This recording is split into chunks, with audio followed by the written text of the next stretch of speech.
इस मौके पर कहना चाहता हूँ, भले होंगी कुछ कमियां, होगा कुछ साथियों को अफसोस हो न हो, मुझे कभी इस बात की परवाह नहीं रही कि मैं चुनाव जीता हूं या हारा हूं।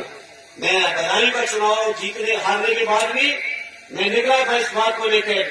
उस दिन भी मैंने कहा था कि मैं चुनाव हारा हूं, मैं हिम्मत नहीं हारा हूं, और यही बात मैंने आजमगढ़ के चुनाव को हारने के बाद भी कुछ साथियों ने मैं सुना होगा, कुछ साथी थे भी बदायूं के वहां, आजमगढ़ के चुनाव से भी जीतने हारने के बाद मैंने यही बात कही थी साथियों कि मैं चुनाव हारा हूं, मैं हिम्मत नहीं हारा हूं, क्योंकि मुझे भी सामने जैसे व्यक्तित्वों का मिला हुआ है, सदैव नेताजी का। मैं समझता हूं इस मामले में शायद कम ही नौजवान इतने किस्मत वाले होंगे जो सौभाग्य मुझे मिला है, क्योंकि नेताजी के साथ लोकसभा में बैठ के हर पल में, हर परिस्थिति में संघर्ष करने की नई प्रेरणा जो मिली है, उस प्रेरणा की बदौलत मैं कह सकता हूं चुनाव हारने से हम कभी हिम्मत नहीं हारे हैं। हाँ, अफसोस कभी कभी जरूर होता है, अफसोस इस बात का जरूर होता है क्योंकि कभी कल्पना नहीं की थी कि बदायूं में भी चुनाव हम लोग हारेंगे, इस बात को नहीं सोचा था। लेकिन बीजेपी के लोगों की बेईमानी, प्रशासन की तानाशाही और कुछ हमारे आपका अति भरोसा, ओवर कॉन्फिडेंस, इसी कारण से हम और आप सब मिलकर चुनाव हार गए। लेकिन 5 साल, 4.5 साल निकल गए, 6 महीने बचे हुए चुनाव में निकलेंगे, इसलिए मैं आज इस मौके पर आपसे अपील और प्रार्थना लेके आया हूं। बड़ी बड़ी चुनौतियों को झेला है बिसौली वालों ने, बड़े बड़े गुंडा माफियाओं, शासन प्रशासन के आतंक भी झेल के समाजवादियों के झंडे को कभी झुकने नहीं दिया है बिसौली के लोगों ने। यही मैं आज इस मौके पर अपील और आज प्रार्थना लेके आया हूं। सदैव बाबूजी को सच्ची श्रद्धांजलि उस दिन होगी जिस दिन वापस समाजवादियों के झंडे को पूरे बदायूं जनपद के अंदर आप लोग लहराने का काम करोगे। भाषण सुनो तो क्या कहेंगे, देश नहीं बिकने दूंगा। अब इनसे भाजपाइयों से कोई पूछे जब देश में बचा क्या है जो तुमने न बेच लिया हो। सड़कें भेज दी, रेल भेज दिए, हवाई अड्डे भेज दिए, हवाई जहाज भेज दिए, बंदरगाह भेज दिए, संचार की जितनी कंपनियां थी बेच दी, बड़ी बड़ी जितनी कंपनियां हैं सब पे अडानी और अंबानी की नजर गड़ी हुई है। और भाषण सुनो तो कहेंगे देश नहीं बिकने दूंगा।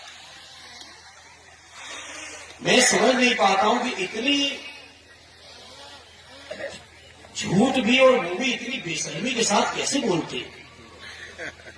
सोचो आप, कहेंगे 2022 में किसानों की आमदनी पूरी तेज खत्म होने जा रहा, किसानों को लागत नहीं, लेकिन भाजपाइयों की नजरों में किसानों की आमदनी दूनी।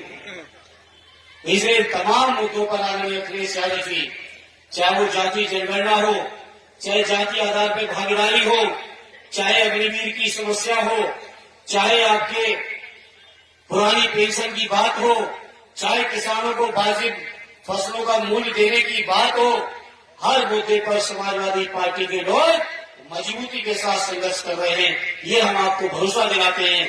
जब मौका मिलेगा समाजवादियों की ताकत से दिल्ली की सरकार पलटने का, तो जितने मुद्दों पर आज से बातें करी हैं, हर मुद्दे को पूरा कराने का काम समाजवादी लोग करके दिखाएंगे। क्या आपकी हमारी सबकी तमन्ना नहीं है कि नेताजी से भी 2 कदम आगे माननीय अखिलेश यादव का सम्मान बढ़े? है तमन्ना के नहीं बिसौली वालों, बता दो। तो वो तभी बढ़ेगा जब लोकसभा के चुनाव आप लोग जिता के मजबूती के साथ भेज दोगे मेरे साथियों। और यहां पे केवल बदायूं लोकसभा या बिसौली के लोग ही नहीं है, बगल में चंदौसी के भी कुछ साथी दिख रहे हैं, शेखुपुर के लोग हैं, वावड़ा में आते हैं, चंदौसी वाले उधर संभल में आते हैं। आप सब लोग मन बना लोगे तो आसपास की कई सीटों पर माननीय अखिलेश यादव जी का झंडे को बुलंद करने का काम कर दोगे। बताओ मेरे भाइयों, करोगे कि नहीं करोगे? करोगे कि नहीं करोगे?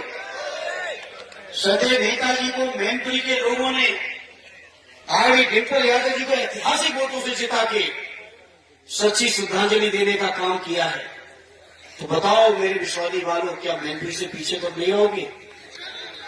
इस समय जो बीजेपी के खिलाफ माहौल है, अगर हम और आप सब ईमानदारी से वोट मांगने निकल पड़ेंगे, चाहे समाज के अगड़े हों या पिछड़े हों या गरीब हों, दलित हों, कमजोर हों, लाचार हों, अगर इन सबसे अगर हम लोग निकल पड़े वोट मांगने, तो शायद कोई होगा जो आपको वोट से निराश करेगा। कोई आपको निराश करने की मूड में नहीं दिख रहा है, क्योंकि जो परेशानी हम समाजवादी झेल रहे हैं वही आम जनता झेल रही है। हर तरह की समस्याएं जनता झेल रही है और जनता चाहती है बीजेपी को हटाना। घोसी का उदाहरण आपके सामने है। ऐतिहासिक समर्थन मिला है जो कभी नहीं मिला था। जो समर्थन गठबंधन में भी नहीं मिल पाया था, वो समर्थन मैनपुरी और घोसी में समाजवादियों को मिला है साथियों। उस आधार पर मैं आपसे प्रार्थना करूंगा, अगर आप सब लोग लग गए तो बहुत बड़ी ताकत के तौर पर समाजवादी पार्टी उभरेगी और माननीय अखिलेश यादव जी का झंडा दिल्ली में एक बार फिर ऐसा बुलंद होगा कि जिसको वो